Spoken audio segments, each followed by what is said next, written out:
The situation is that you have various types of what we normally call grays. We didn't call them grays in the military, but you had at least 3 types of the grays. You had some that were much taller than we were. The unique thing that I'd like to point out for the most part is that the entities that we did catalog were in fact humanoid. Now this created a situation where the scientific community was trying to figure out why that would be the case, because you would expect that if life evolved on other planets, that they would take on some type of other being, so to speak, not necessarily look humanoid or be bipedal such as we are. But apparently we got quite a few of the species out there that are humanoid in appearance, and that creates a question that yet has to be answered by science.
Does that explain some of the visual glances of these things? They seem to just simply disappear. They're gone.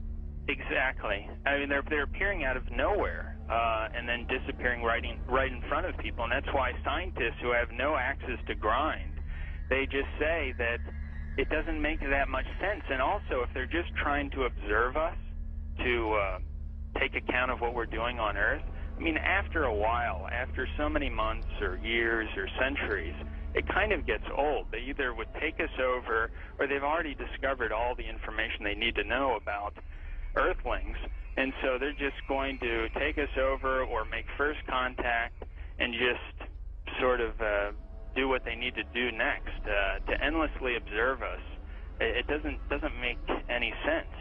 It's something where, and also see, we have all these sightings, as you know much better than I do. Where are they landing? We don't see them getting out to get anything to drink or to eat. We don't see them.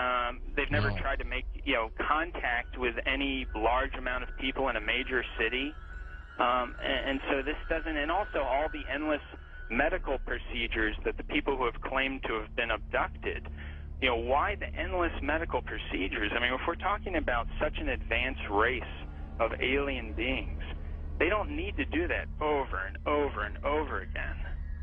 Interesting perspective. Let's talk about some of the facts out there of evidence that may support your conclusion that the UFOs are spiritual phenomena, not physical, like so many other people also believe. What can we pinpoint again?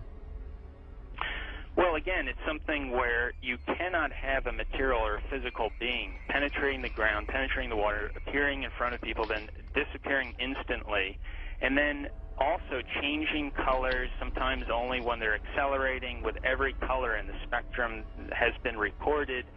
Many UFOs coming and making one UFO breaking apart and then going into multiple UFOs.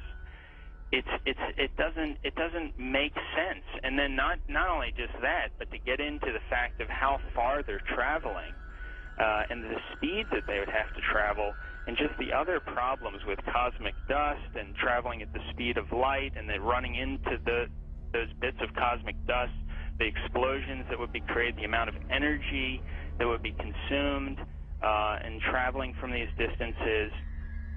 Just all those kinds of things really scream out that you're dealing with a spiritual phenomenon, not a material or physical phenomenon. There does seem to be a deception here, because I've always wondered, you know, my gosh, if they're that benevolent, if they're that understanding of humankind, make yourself available. Go ahead. That's why you know, some of these other scientists have said that they seem to be trying to set people up to deceive them as if they are aliens, but the facts just say that they can't be that there's something else. It doesn't make any sense, and there's something else, a psychological deception that's going on here. And many of these scientists say, I don't know what it is, but we've concluded that it's got to be that. It's got to be something bigger is going on here than just them trying to show people that, yes, you know, here's a UFO that you're seeing now, we are aliens, that there's got to be something else going on here, on top of the fact that the characteristics of them show that they just cannot be some material or physical craft. Do you think humans are involved in the deception? I'm losing my voice here. I gotta pop it back. As far as I think there have been deliberate hoaxes that have been perpetrated. And, you know, it's an interesting statement. I mean, there are many that could be quoted. But Gordon Creighton, who I know you know of him, probably, who died in 2003, he made this statement in the British journal Flying Saucer Review. He said, quote, "There seems to be no evidence yet that any of these craft or beings originate from outer space.